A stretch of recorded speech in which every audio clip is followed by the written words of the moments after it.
Get the upper hand on your competition with SCUF controllers. Use code OGXRAYZ to get 5% off your entire order. Yo guys, what's up? It's XRAYZ. Welcome back to another Black Ops 4 video. So today I actually wanted to talk to you guys about a series of tweets that David Vonderhaar tweeted out today. They started off with him basically saying that it's hard to try to make something better, and every time you try to work and make it better, it actually ends up getting worse and worse, and that it's a awful feeling that he has when it comes to that situation. And he actually ended up expanding on there and talking a little bit more about other stuff, including Blackout, changes about that, free-to-play Blackout, is that a possibility, or just kind of mentioning on it, which I thought was pretty cool, and a whole bunch more. So let's go ahead and talk about this because it's a series of tweets and replies that I thought was very, very interesting, and talks and says a little bit about his mindset, the studio setup, and he even talks about the pay grade and stuff that happens over his head. So let's jump into it. So he started off by tweeting out, "Do you ever feel like the harder you try to do the right thing, the worse you do? That feels awful." Now this actually generated a lot of communication, a lot of people giving feedback. It got over 5,000 likes and a ton of replies, 830 replies. And David Vonderhaar actually went through different replies, quoting stuff, replying directly to people. And I wanted to highlight some of the more interesting ones that he actually replied with. So let's go ahead and jump into it. So the first one he replied to was someone who said, "That's because you don't listen to the community." And he actually replied to this one, and I'm really happy he replied to this one because this is one of the biggest things that the community talks about. It's they don't listen to us, they don't care about us. And so this was actually a very interesting reply, and you know, it was just interesting to see him actually reply to this outcry that the community has, which is Treyarch and any studio doesn't listen to the fans. And this is what he had to say. "It pains me to hear we don't listen. So many of the things that we have done were because of the feedback we got and aligned on. Listening is not doing exactly what you want. I can't do exactly what people want because not everyone wants the same thing or understands the impact." And so basically what this is saying is, you know, hey, if we did everything that everyone wanted, we would create this gigantic mess because some people want more explosive grenades, other people want a higher time to kill, other people want a lower time to kill, other people want this weapon buffed, other want people that same one nerfed. So it's very hard to please everyone, and if you try to make everyone happy, if you say yes to everyone, you're gonna have some weird ass game that just doesn't work properly. And all I know, there's gonna be a lot of people who say, well, it doesn't work properly now, so anything's better than that. But at the same time, it can get easily way worse if we're just listening to random people or these giant demographics. Some people hate this, other people love this, and we don't really know what those splits are or what really happens if they were to implement those changes that impacts the rest of the game. For all we know, making a really small change could make it so people absolutely hate Black Ops 4 or hate it even more than it does now, and it could have been just them replying and saying yes to a certain group of people who wanted something. So I totally get where he's coming from this. So after this, he actually replied to a series of comments from someone who was talking or having a, I would say, pretty civil discussion with someone about what they thought was wrong with Black Ops 4, and David Vonderhaar actually jumped in to talk and reply overall to the entire conversation. It's not like that for most things. It's a big game with 3+ modes, all of them with passionate fans, with a lot to say and high expectations. I don't lament that, but it's not like we can only work on one of the three, we have to work on all of them. And this is actually pretty interesting because if you think about it, it's true that they have zombies, they have multiplayer, and then they have Blackout, and each one I'm sure has their own unique fans who only care about that mode. You have fans who only care about zombies, people who only care about multiplayer, people who only care about Blackout. It's very few in between when you have someone who likes all three or maybe two of the three. So it's very hard for you to try to keep up, and you know, if you work too much on multiplayer, people from zombies and people from Blackout are going to say, what the hell, we haven't had an update on here in a while.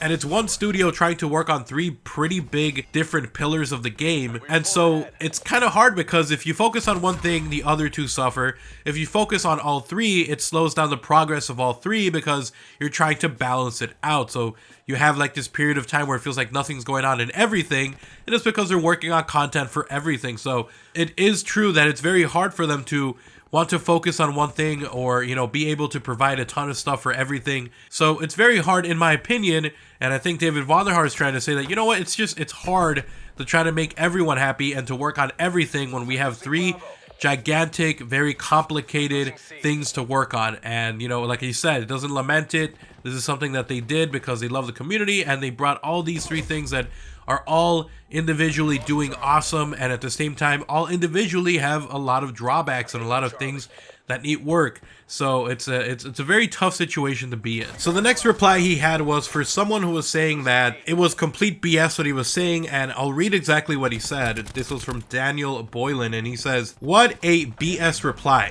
The impact of concussions is no concussions. Don't need a degree in game development to grasp that. You listen to feedback, level 3 armor and concussions are still in the game." And that's where Vonderhaar replied and said, "The assumption that everyone wants those things aren't accurate. We have access to other inputs besides Reddit and Twitter, that the game has way more players than those that use either of those platforms to communicate. I understand why you feel the way you do, and I respect it." So essentially, this guy was saying, that's bullcrap. There's stuff that is universally hated across everywhere. Concussions, level 3 armor, and Blackout. Those things should just be gone. That's essentially what this guy was saying.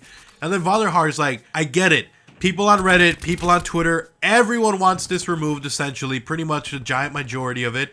But he's saying, but you know what? There's this unspoken side, this unvocal side that isn't able to express their opinion through those outlets that maybe we are not aware of. And maybe they like the way that it is right now. Or maybe they prefer the opposite. Maybe they want better concussions and better armor. So it's very hard for us to say that we have the universal answer because we're speaking for ourselves. That's really the best that we can do. And it's kind of hard because now they have to process what we want with what everyone else who maybe doesn't make their point across, or, you know, doesn't have a platform to say it on, has their opinion as well, and they have to try to balance it and make sure they don't step on anyone's toes. So this was also a very interesting reply, because essentially he's replying to something where a lot of people demand, well, this should have been done a long time ago, and maybe it's just they got a lot of feedback coming in. So that was an interesting reply. And to follow up this reply that he had, he actually quoted a different tweet from someone, and I'll read what they said. But this was from Will Johnson. He said, "You mean like you made the cluster grenade useless and messed up armor for the 3rd time?" So clearly this guy liked armor the way it was before, and he liked there being like really super awesome, super powerful, maybe even OP grenades. And David Vonderhaar quoted this tweet and said, "I love this tweet because it illustrates my point. You are diverse. You don't all agree. You are not made up of just Twitter or Reddit communities.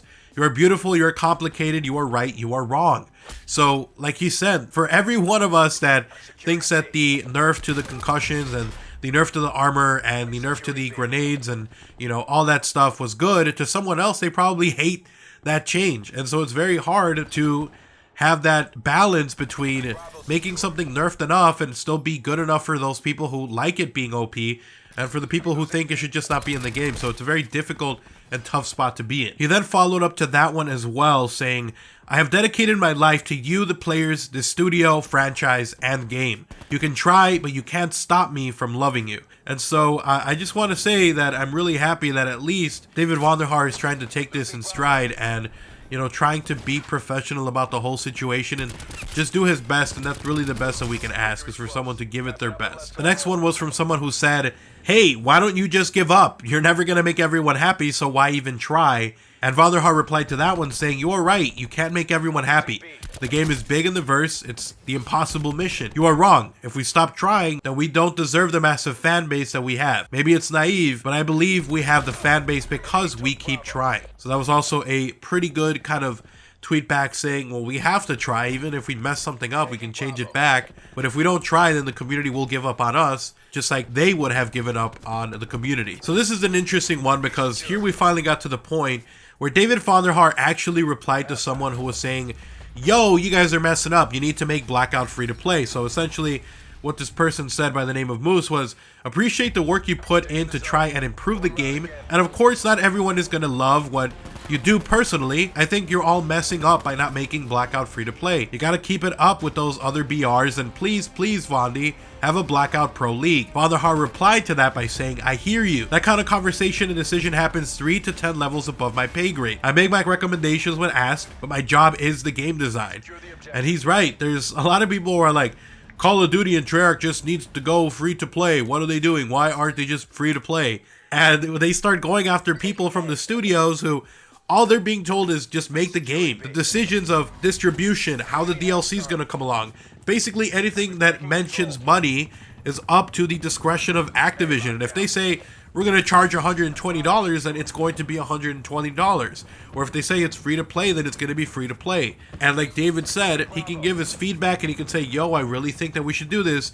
And remember that we had some leaks a while ago saying that Treyarch was really pushing for a way to change the way that DLC happened for this game. They were able to kind of get what they wanted. I think at first they were trying to do free DLC, and Activision was like, nope, that's a big no for me.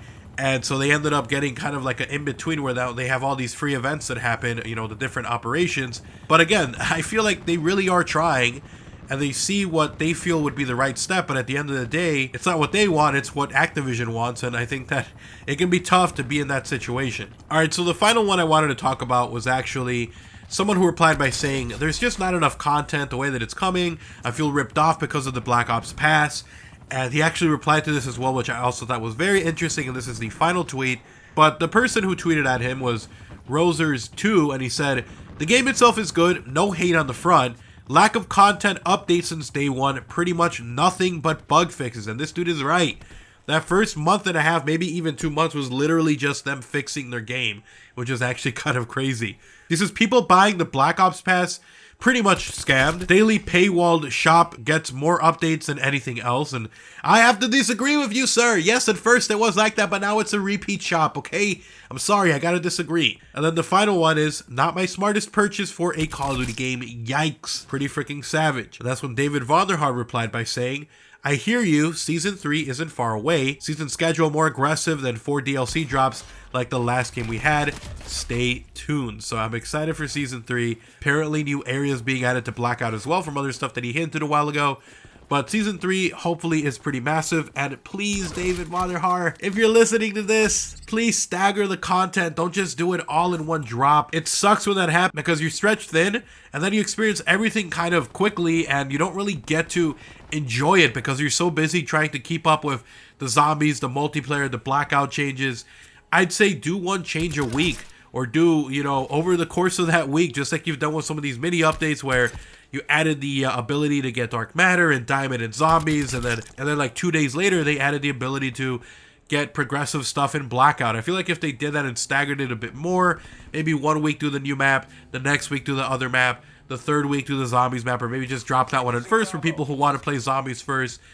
I feel like that's what should be done. And again, that's me assuming that they are able to have any kind of jurisdiction when it comes to that. Because if I had to guess, I'd say Activision is the one who decides how they go about distributing the content. And so that might be me just saying, why don't you just do that? It's the move to do. But we don't know what's going on behind the scenes, like David has said in some of these other tweets. So at the end of the day, I wanted to make this video because I feel like this was good. This is something that David Vonderhaar should have done, probably should have done it a while ago too. Give some transparency, be real with people, because everyone at that studio has emotions. They're not robots, they have feelings. They bust their ass trying to work on this game. They have a lot of things that is over their pay grade that they are not able to decide. They do their best with the situation and the plate that they're given. And so I feel like there's a lot of people who, especially me, who we don't understand everything that goes on behind the scenes, the struggles, the decision making that goes behind there that maybe doesn't even involve the studio heads. Maybe like David said, all they do is give their best suggestion, and then if that doesn't go through, then they just have to deal with it. So I'm happy he did this. Hopefully this kind of makes it so a lot of people understand a little bit more about his mindset, the studio mindset, what's going on, that it's not just black and white. There's a lot of gray in between, and hopefully we can come to understand each other and work together to make this game the best that it can possibly be within our own abilities, because again, we might want something, Activision wants something else. So thank you guys so much for watching the video. Hopefully you guys did enjoy it. If you did, drop a like, drop a favorite, guys. Super appreciated and incredibly helpful. And if you are new to the channel, if you want to see even more videos like these, I'm gonna have a ton more Call of Duty Black Ops 4 news info, rumors, leaks, and more coming. So make sure you guys are subscribed and have notifications on so you don't miss a single upload here on the channel. If you guys want to support the channel directly, you guys can do so by checking out my channel memberships. You get access to early content, exclusive videos, special badges, and a whole bunch more. So go ahead and check that out only if you're willing and able to. I apologize for my voice. I'm still very sick. I've been sick for a few days, so I'm really sorry about that. But hopefully you guys enjoy the video. Follow me on Twitter at OGXRAYZ, link down below in case you guys want to talk or see what I'm up to. Check out the link. I'll see you guys next time. You guys have an awesome day. I'm out. Peace.